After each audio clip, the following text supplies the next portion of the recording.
بسم اللہ الرحمن الرحیم۔ ناظرین کرام، آج رمضان کی 8 تاریخ ہے۔ ہم تزکیہ بالقرآن کے اگلے پروگرام کے ساتھ حاضر خدمت ہیں۔ تزکیہ بالقرآن کے حوالے سے ہمارا آج کا موضوع ہے اللہ کی صفات۔ ارشاد باری ہے، بسم اللہ الرحمن الرحیم، هو اللہ الذی لا الہ الا هو عالم الغیب والشہادہ هو الرحمن الرحیم، هو اللہ الذی لا الہ الا هو الملک القدوس السلام المؤمن المہیمن العزیز الجبار المتکبر سبحان اللہ عما یشرکون، هو اللہ الخالق البارئ المصور له الاسماء الحسنى یسبح له ما فی السماوات والارض وهو العزیز الحکیم۔ یہ سورہ حشر کی 22 سے 24 تک کی آیات ہیں۔ ان آیات کا ترجمہ یہ ہے، وہ ہمیشہ یاد رکھیں کہ وہی اللہ ہے جس کے سوا کوئی الہ نہیں، غائب و حاضر کا جاننے والا، وہ سراسر رحمت ہے، اس کی شفقت ابدی ہے۔ وہی اللہ ہے جس کے سوا کوئی الہ نہیں، بادشاہ، وہ منزہ ہستی، سراسر سلامتی، امن دینے والا، نگہبان، غالب، بڑے زور والا، بڑائی کا مالک، پاک ہے اللہ ان سے جو یہ شریک بتاتے ہیں۔ وہی اللہ ہے نقشہ بنانے والا، وجود میں لانے والا، صورت دینے والا، سب اچھے نام اسی کے ہیں۔ زمین اور آسمانوں کی سب چیزیں اس کی تسبیح کرتی ہیں اور وہ زبردست ہے، بڑی حکمت والا ہے۔ ان آیات میں اللہ تعالیٰ کے اسماء حسنہ بیان ہوئے ہیں۔ اسماء حسنہ یعنی اچھے نام۔ اللہ تعالیٰ کے یہ نام جو ہیں اس کی صفات ہی کا بیان ہے، اور اللہ تعالیٰ کی صفات ہی انسان کے لیے اس کی ذات کے تعارف کا ذریعہ ہے۔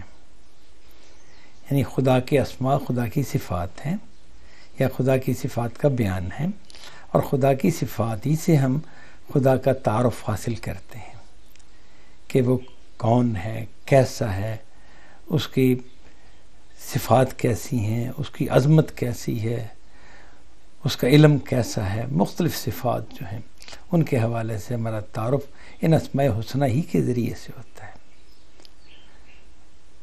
تو گویا ہمیں خدا سے جوڑنے کے لیے خدا کی یہ صفات جو ہیں، یہ اسماء حسنہ جو ہیں، یہ بنیادی کردار رکھتے ہیں۔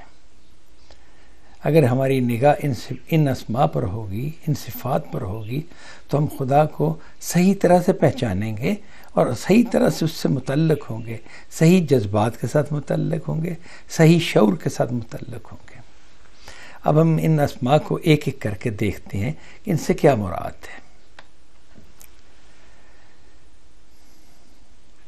الاسماء الحسنہ، پہلا جو اسم آیا وہ الہ کا اسم تھا۔ تو الہ کسے کہتے ہیں؟ الہ سے عام طور پر ترجمہ اس کا معبود کیا جاتا ہے، اور یہ ٹھیک ہے کہ الہ کی ذات جو ہے وہی ہماری معبود ہے۔ اور معبود کون سا؟ جس سے خوف اور امید دونوں حالتوں میں رجوع کیا جاتا ہے۔ معبود اس ذات کو کہتے ہیں، بلکہ یہ کہنا چاہیے کہ الہ وہ ذات ہے کہ جس سے خوف اور امید دونوں حالتوں میں رجوع کیا جاتا ہے۔ جب ہم خوف زدہ ہوتے ہیں تو ہم بھاگ کر خدا کی طرف جاتے ہیں، اس کی طرف پلٹتے ہیں، اس کی طرف رجوع کرتے ہیں۔ اور جب ہم امید کی حالت میں ہوتے ہیں، کوئی ہمیں امید ہوتی ہے کہ ہمیں یہ مل جائے گا، ہمیں یہ مل جانا چاہیے، ہم کاش یہ حاصل کر پائیں، تو ہم خدا کی طرف رجوع کرتے ہیں۔ یعنی خدا ہی چونکہ دینے والا ہے، وہی ہمیں خوف سے نکالنے والا ہے، اور جس چیز کی ہمیں امید ہو وہ چیز وہی دلانے والا ہے، اس کے علاوہ اور نہیں کوئی دلا سکتا۔ لہذا الہی وہ ذات ہے کہ جس کی طرف انسان اپنے خوف کی حالت میں اور اپنی امید کی حالت میں رجوع کرتا ہے۔ دوسرا اسم جو آیا وہ عالم الغیب والشہادہ، یہ خدا کی وہ صفت ہے کہ جو یہ بیان کرتی ہے غائب و حاضر دونوں کو جاننے والا۔ یعنی غیب کا عالم بھی وہی ہے، اور شہادہ یعنی موجود اور حاضر اشیاء کا عالم بھی وہی ہے۔ جن چیزوں کو ہم دیکھتے ہیں خدا ان کو بھی جانتا ہے. اور جن چیزوں کو ہم نہیں دیکھتے، جو ہمارے لیے غیب میں ہیں، پردہ غیب میں جو چیزیں ہیں، خدا ان کو بھی جانتا ہے. خدا کے لیے کوئی چیز غیب نہیں ہے. یہ غیب کا لفظ ہمارے حوالے سے بولا جاتا ہے کہ اللہ تعالیٰ غیب کو بھی جاننے والا ہے اور موجود اور حاضر کو بھی جاننے والا ہے. تیسرا اسم جو ہے الرحمن الرحیم، یہ خدا کی وہ صفات ہیں کہ جس کا مفہوم یہ ہے، رحمان کا مفہوم ہوگا سرتسر رحمت، یعنی وہ ذات جو رحمت سے بھری ہوئی ہے، جس کی رحمت کا سمندر ٹھاٹھے مارتا ہے. لامحدود سمندر ہے اس کی رحمت کا سمندر، اور وہ ٹھاٹھے مارتا ہے. اور رحیم کا مطلب یہ ہے کہ اس کی شفقت ابدی ہے، اس کی رحمت ابدی ہے، اس کا کرم اور فضل جو ہے نا وہ ابدی ہے. خدا ایسا نہیں کہ وہ جس پر رحمت کا ارادہ کرے تو پھر اسے وہ ارادہ بدلنا پڑے، اس کا موڈ بدل جائے. جیسے انسان کو ہم دیکھتے ہیں نا کہ وہ ایک زمانے میں کسی سے بڑا تعلق رکھتا ہے، پھر وقت بدل جاتا ہے تو اس کی نگاہ اس سے ہٹ جاتی ہے، نظر کرم اس سے ہٹ جاتی ہے. خدا کی ذات ایسی نہیں ہے. وہ شفقت کا جب ارادہ کرے گا تو اس کی شفقت ابدی ہوگی. یہ دنیا میں جو ہم دیکھتے ہیں نا کہ اللہ تعالیٰ انسان کے اوپر اچھے اور برے دونوں طرح کے حالات لاتا ہے، تنگی والے بھی اور آسانی والے بھی. یہ تو آزمائش کی زندگی ہے، اور آزمائش میں ضروری ہے کہ خیر اور شر دونوں سے انسان کو واسطہ پڑے. اچھے حالات اور شر سے مراد ہے آفت اور مصیبت والے حالات. تو دونوں طرح کے حالات انسان کو جانچنے، پرکھنے اور اس کے امتحان کرنے کے لیے ضروری ہیں. لہذا یہاں سے اندازہ نہیں لگا سکتے کہ خدا کا جو سلوک میں محسوس کرتا ہوں خدا کی ذات اس طرح کی ہے. نہیں، خدا کی ذات تو سراسر رحمت ہے اور ابدی شفقت والی وہ ذات ہے. یہ آزمائش کی زندگی جب گزر جائے گی تو پھر انسان کو اسی خدا سے واسطہ پڑے گا جو رحمان اور رحیم ہے. یہاں ایک پہلو کو بیان کرنا ضروری ہے کہ ظالم لوگوں کو جب اللہ تعالیٰ سزا دے گا تو یہ کیسی رحمت ہوئی. اصل میں یہ رحمت ہے، اور یقیناً رحمت ہے.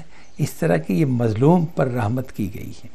اگر خدا کے سامنے مظلوم اور ظالم دونوں کھڑے ہوں تو خدا کی رحمت کو کون کھینچے گا؟ خدا کی رحمت کا رخ کس طرف ہوگا؟ ظاہر ہے مظلوم کی طرف ہوگا. اور مظلوم کی طرف خدا کی رحمت جو ہے اس کا نتیجہ عدل ہے. عدل کس کے لیے؟ ظالم کے لیے، کہ جو قرار واقعی سزا بنتی ہے اس کو دی جائے. تو اس لہذا یہ غلط فہمی نہیں ہونی چاہیے کہ دوزخ جو ہے وہ رحمان ذات اور رحیم ذات جو ہے وہ نہیں بنا سکتی. یہ خیال باطل ہوگا اگر کوئی اس طرح سوچے کہ خدا کیسا رحمان ہے کہ اس نے دوزخ بنایا ہے، اور خدا کیسا رحمان ہے کہ وہ انسانوں کو سزا دے گا اور ابدی سزا دے گا. نہیں، عدل جو ہے نا خدا کی رحمتی کی ایک شاخ ہے. تو جو دوزخ ہے وہ خدا کی عدل کا ظہور ہے کہ مجرموں کو جس سزا کے وہ حقدار ہیں اتنی سزا ان کو دی جائے گی. ان کے ساتھ زیادتی نہیں ہوگی، ان کے جرم سے بڑھ کر سزا ان کو نہیں دی جائے گی. چوتھا اسم جو ہے الملک، اس کا مطلب ہے کائنات کا بلا شرکت غیر بادشاہ. ایسا بادشاہ کہ جس کی بادشاہی میں کوئی شریک نہیں، وہ اکیلا ہی اس کائنات کا بادشاہ ہے. مالک بھی اس کے معنی ہیں اور حکمران بھی اسی کے معنی ہیں. یعنی اللہ تعالیٰ جو ہے وہی بادشاہ ہے، وہی مالک ہے اور وہی حکمران ہے. حکم بھی اسی کا چلتا ہے، اسی کی حکمرانی ہے اور بادشاہت بھی اسی کی ہے. اگلا اسم جو ہے وہ القدوس ہے. قدوس اس ذات کو کہتے ہیں جو ہر عیب، ہر نقص، ہر برائی اور خرابی سے پاک اور منزہ ہو، اس میں کوئی عیب نہ ہو، کوئی نقص نہ ہو، کوئی برائی نہ ہو، کوئی خرابی نہ ہو. بالکل پاکیزہ ذات اور ان سے بلند و بالا، نہ کوئی عیب، نہ کوئی نقص، نہ کوئی برائی، نہ خرابی. اس صفت ہی کا تقاضا ہے کہ خدا اپنے بندوں سے چاہتا ہے کہ وہ نفوس مزکہ بنے، یعنی کہ ان کا تزکیہ ہو، ان میں خرابی اور برائی جو ہے جھڑ جائے، وہ اپنے آپ کو سنوار لیں، سدھار لیں، وہ اپنے آپ کو آلودہ نہ رکھیں، برائیوں سے، خرابیوں سے، برے کاموں سے آلودہ نہ کریں، بلکہ پاکیزہ بنائیں، پاکیزہ شخصیت بنائیں، پاکیزہ ذات بنیں۔ یہ القدوس ہی کی صفت کا تقاضا ہے کہ خدا اپنے بندوں سے یہ چاہتا ہے۔ اگلی صفت ہے السلام۔ اس کا مطلب سلامتی، سکھ، چین، امان، سفر، سکینت اور طمانیت۔ یعنی اللہ تعالیٰ کی ذات جو ہے وہ سراسر سلامتی ہے، سلامتی ہی سلامتی ہے، وہ سکھ ہی سکھ ہے۔ یعنی اس سے انسان کو جو چیز ملے گی وہ سکھ ہوگا اور چین ہوگا، امن ہوگا، اور وہ امان ہے، وہ سفر ہے، یعنی ڈھال ہے۔ اگر خدا مل گیا تو انسان کو امان حاصل ہو گئی۔ خدا انسان کی سفر ہے، یعنی اس کے لیے ڈھال ہے، جو اس کو دشمنوں سے بچانے والی چیز ہے۔ سکینت یعنی سکون ہے، اور طمانیت یعنی اطمینان ہے۔ خدا کا السلام جو ہے نا، السلام اسم، اس اسم کا مفہوم یہ ہے کہ وہ سلامتی بھی وہی، سکھ بھی اسی سے ملے گا، چین بھی اسی سے، امان بھی اسی سے ملتی ہے، سفر بھی وہی ہے، سکینت بھی وہیں سے ملتی ہے، اور طمانیت، اطمینان بھی اسی سے حاصل ہوتا ہے۔ یعنی اس کے ذکر سے یہ آتا ہے نا، اللہ بذکر اللہ تطمئن القلوب، آگاہ رہو کہ اللہ کی یاد ہی سے دل اطمینان پاتے ہیں۔ اگلی صفت المومن ہے۔ المومن کا مطلب ہے امان دینے والا، یعنی جس کے پاس انسان جائے تو اس نے امان دے دی، اب کوئی خوف نہیں، کوئی خطرہ نہیں، ہر چیز سے وہ امن میں ہے، ہر نقصان دہ چیز سے وہ امن میں ہے۔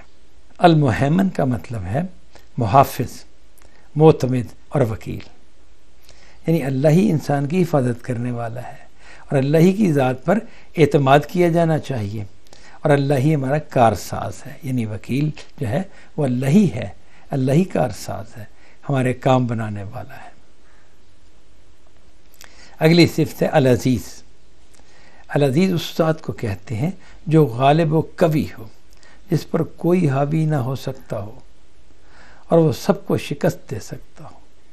جو عزیز ہے اس پر کوئی غالب نہیں ہو سکتا، وہ سب پر غالب، سب سے زیادہ قوی، کوئی اس پر حاوی نہیں ہو سکتا، اور وہ سب کو شکست دے سکتا ہے، کوئی اس کے سامنے ٹھہر ہی نہیں سکتا۔ تو اللہ تعالیٰ کے یہ جو اسم العزیز، اس کا مفہوم یہ ہے۔ اگلی صفت الجبار ہے۔ الجبار کا مطلب ہے زور آور اور تگڑا، یعنی بہت طاقت والا اور بڑا زور آور، بے مثل زور آور اور بے مثل تگڑا۔ اس کے مقابل کا کوئی ہے ہی نہیں، اس کے برابر کا کوئی ہے ہی نہیں، اس کا کوئی ثانی ہے ہی نہیں۔ اگلا اسم جو ہے المتکبر، یہ خدا کی وہ صفت ہے جو ہمیں یہ بتاتی ہے کہ خدا کو اپنی بڑائی اور برتری کا احساس ہے۔ خدا جانتا ہے کہ میں بڑا ہوں اور میں برتر ہوں، اور یہ حق ہے، ظاہر ہے یہ بات حقیقت ہے۔ تکبر کا لفظ خدا کو تو زیبا ہے، کیونکہ وہ فی الواقع بڑا ہے۔ اگر اسے اپنی بڑائی کا احساس ہے تو ٹھیک احساس ہے، اور اگر اسے اپنی برتری کا احساس ہے کہ میں سب سے برتر ہوں تو حق بات ہے، وہ واقعی برتر ہے، وہ خالق ہے، باقی سب مخلوق ہے۔ اللہ کے علاوہ سب مخلوق ہیں، ایک اللہ خالق ہے، تو اسے اپنی بڑائی اور برتری کا احساس یقیناً ہونا بھی چاہیے، اور ہے، وہ المتکبر ہے۔ اگلا اسم جو ہے سبحان اللہ۔ اللہ جو ہے وہ ہر عیب اور ہر خامی اور ہر نقص سے پاک ہے، اس میں کوئی خامی نہیں، کوئی عیب نہیں اور کوئی نقص نہیں۔ اگلا اسم جو ہے ان آیات میں جو بیان ہوا ہے وہ الخالق ہے۔ خالق اس ذات کو کہتے ہیں جو نقشہ بنانے والی ہو، یعنی نقشہ بنانے والے کو خالق کہتے ہیں۔ نقشہ یا خاکہ اور ڈیزائن آپ کہہ سکتے ہیں۔ نقشہ، خاکہ یا ڈیزائن تیار کرنے والا جو ہے نا، اس کے لیے الخالق کا لفظ بولا جاتا ہے۔ تو اللہ تعالیٰ خالق ہے، وہی اپنی مخلوقات کا نقشہ بناتا ہے، یعنی خاکہ اور ڈیزائن تیار کرتا ہے۔ اگلا اسم ہے الباری، یعنی وجود بخشنے والا۔ اللہ ہی اپنی مخلوقات کو وجود بخشتا ہے، یعنی ان کو وجود میں لے آتا ہے، وہ موجود نہیں ہوتی پھر ان کو موجود کر دیتا ہے۔ اللہ کے حکم سے ایک غیر موجود چیز موجود ہو جاتی ہے، یہ اس کی صفت الباری جو ہے نا اس کا بیان ہے۔ المصور، مصور کا مطلب صورت گری کرنے اور نوک پلک سنوارنے والا۔ مصور وہ ذات ہے کہ جو انسان کی صورت گری کرتی ہے، انسان کی بھی اور تمام مخلوقات کی، تمام اشیاء کی صورت گری کرتی ہے اور نوک پلک سنوارتی ہے۔ یعنی ایسا نہیں کہ وہ ایک چیز بنائی اور رف سی بنا دی، ایسا نہیں، بلکہ اس کے نوک پلک سنوار کر کو بالکل درست کر دیتی ہے، جیسا وہ چاہتا ہے کر۔ دوسرا نقطہ ہے وہ یہ ہے اللہ تعالیٰ کی خشیت اس کی صفات کے استحضار سے پیدا ہوتی ہے۔ یعنی اللہ تعالیٰ کی خشیت کا مطلب ڈر۔ اللہ تعالیٰ کی خشیت یا خوف کیسے پیدا ہوتا ہے؟ اس کی صفات کے استحضار سے، یعنی ہماری توجہ اس کی صفات پر ہو، اس کی صفات ہمارے ذہن میں حاضر ہوں، تو اس سے ہم اللہ کی خشیت ہمارے اندر پیدا ہوگی، اس سے ہم خدا سے ڈریں گے اور خدا کو اس کے مقام پر رکھیں گے۔ یہ خدا کی شان کے مطابق بات ہے کہ اس کی مخلوقات اس کے سامنے لرزاں و ترساں رہے۔ یہ لرزاں و ترساں وہ نہیں ہے کہ جس طرح کوئی انسان کسی درندے کے سامنے، کسی جابر اور ظالم کے سامنے خوف سے گھبرا جاتا ہے، وہ نہیں ہے۔ یہ خدا کی خشیت ہے جو اس کے تعلق کے بعد اس سے پیدا ہوتی ہے، اور تعلق خدا کی صفات سے ہوتا ہے۔ صفات اگر ذہن میں حاضر ہوں گی تو یہ خشیت پیدا ہوگی۔ یہ خشیت جنتیوں کو بھی جنت میں حاصل ہوگی۔ جنتی تو ظاہر ہے خدا کے کوئی رضا پائے ہوئے لوگ ہوں گے نا، جن سے خدا راضی ہو گیا، لیکن ایسا نہیں کہ ان کے لیے خدا کی خشیت نہیں ہوگی، خدا کا ڈر نہیں ہوگا، خدا کے سامنے وہ بے خوف نہیں ہوں گے۔ جیسے کوئی لاڈلا بچہ ماں باپ کے سامنے بے خوف ہو جاتا ہے اور نخرے کرتا ہے، نہیں، انسان کی جنت میں بھی یہ حالت نہیں ہے۔ یہ خدا کی عظمت کے خلاف ہے۔ تو جنتی جو ہیں وہ بھی خدا کی خشیت کی صفت سے متصف ہوں گے، وہ بھی خدا کے خوف کو اپنے دل میں رکھتے ہوں گے۔ تیسرا نقطہ یہ ہے خدا کی بعض صفات اس کے کمال کے پہلو کو نمایاں کرتی ہیں، بعض جمال کے پہلو کو اور بعض جلال کے پہلو کو۔ یعنی خدا کی بعض صفات ہمیں بتاتی ہیں کہ خدا کے اندر کیا کیا کمال پایا جاتا ہے، کیا کیا خوبی پائی جاتی ہے، اور بعض صفات ایسی ہیں جو خدا کے حسن کو اور خوبی کو، اس کے جمال کو نمایاں کرتی ہیں، اور بعض خدا کے جلال کو ظاہر کرتی ہیں۔ یعنی جلال ہے اس کی بڑائی اور اس کی عظمت سے جو احساس انسان پر پیدا ہوتا ہے وہ اس کے جلال کی وجہ سے پیدا ہوتا ہے۔ یعنی جو خوف انسان کے دل میں پیدا ہوتا ہے وہ خدا کی جلالی صفات کو سوچنے سے، ذہن میں لانے سے پیدا ہوتا ہے۔ چوتھا نقطہ یہ ہے کہ اس کا خالق واحد و احد اور الہ ہونا کمال کے پہلو کو ظاہر کرتا ہے۔ اس کا خالق یعنی مراد ہے خدا کا خالق ہونا اور واحد ہونا اور احد ہونا اور الہ ہونا، کمال کے پہلو کو ظاہر کرتا ہے۔ وہ خالق ہے، یہ اس کی کمال خوبی ہے، وہ واحد ہے، ایک ہے، اور احد ہے، اکیلا ہے، یہ بھی اس کا کمال کو نمایاں کرنے والی صفت ہے، اور وہ الہ ہے، یہ بھی اس کے کمال کو نمایاں کرنے والی صفت ہے۔ پانچواں نقطہ یہ ہے الملک یعنی بادشاہ، العزیز اور الجبار ہونا۔ یہ جو صفات ہیں یہ خدا کے جلال کے پہلو کو نمایاں کرتی ہیں۔ وہ بادشاہ ہے، وہ زبردست ہے، وہ زور والا ہے اور تگڑا ہے۔ یہ صفات جو ہیں یہ خدا کے جلال کو نمایاں کرتی ہیں۔ اور چھٹا اور آخری پوائنٹ یہ ہے کہ الرحمن، الرحیم، القدوس، السلام اور المومن کی صفات جو ہیں یہ خدا کے جمال کے پہلو کو سامنے لاتی ہیں۔ خدا کے یہ اسماء جو ہیں ان پر اگر آدمی توجہ کرے تو خدا کا جمالی پہلو یعنی اس کے حسن کا پہلو وہ انسان کے سامنے آتا ہے، اور یہ چیزیں ظاہر انسان کے دل میں خدا کی محبت پیدا کرتی ہیں۔ خدا کی ذات جو ہے ان تمام صفات سے بیک وقت متصف ہے۔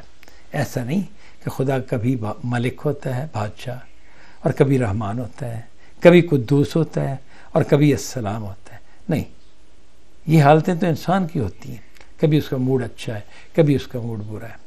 انسان خدا کی ذات اپنی تمام صفات کے ساتھ بیک وقت متصف ہے۔ جس لمحے وہ قدوس ہے اسی لمحے وہ العزیز بھی ہے، اور اسی لمحے وہ الہ بھی ہے، اور اسی لمحے وہ باری بھی ہے اور مصور بھی ہے۔ وآخر دعوانا ان الحمد للہ رب العالمین۔